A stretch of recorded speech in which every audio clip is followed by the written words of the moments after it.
বাবু। আরে সাগর, তারপর বল কি বলছিস? বলছি সাগর, আমাদের তো একটা রাস্তা তৈরি করতে হবে এখানে। তুই যে মাটিটা দেখেছিস, আগের যুগে রাস্তা কিন্তু অন্যভাবে হয়েছে, কিন্তু এখনকার সাগর, হ্যাঁ, এই তুই সাগর আমি অরুণ জটাউ, এই দুজনে বলে একটা রাস্তা তৈরি করি। কিন্তু আগের যুগে রাস্তাটা একটু আলাদা ধরনের ছিল, কিন্তু আমাদের এখন এই মাটি দিয়ে একটা রাস্তা করতে হবে। তা এ বিষয়ে দুজনে মিলে একটু খাটলে হয় না? তা তো অবশ্যই ভালো, একটা ভালো বুদ্ধিমান, একটা ভালো কথা। অরুণ জেঠাউ, কি ভাবছিস ওইদিকে তাকিয়ে? সাগর, হ্যাঁ দাদা বলুন। ভাবছি এই রাস্তার কথা ভাবতে তোমার কারোর কথা মনে পড়ে যায়।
এই সাগর পাড়ে দাঁড়িয়ে আছি তোমার অপেক্ষা।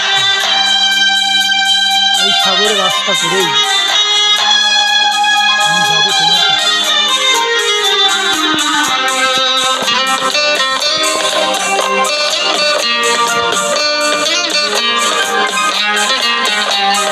হৃদয়েরই মাঝে আমি ছবি তোমার এঁকেছিলাম। ও হৃদয়েরই মাঝে আমি ছবি তোমার এঁকেছিলাম। ইন্দ্রধনুর 7টি রঙে স্বপ্ন রঙিন করেছিলাম। ও তোমারই দু চোখে নিজেকে খুঁজে পেলাম। যৌবনের সাগরেতে মুক্ত আমি খুঁজেছিলাম। যৌবনের সাগরেতে মুক্ত আমি খুঁজেছিলাম।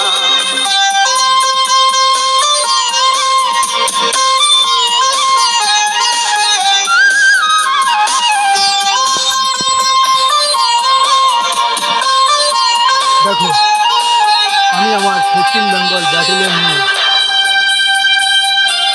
এই রাস্তা করা শুরু করেছি। এই যুগের মতো রাস্তা করতে পারবো না, কিন্তু এই যুগে জয় শ্রীরাম দিয়ে একটা পাকা রাস্তা করে দিয়ে আগুনেরই আকাশেতে হংস মিথুন হয়েছিলাম।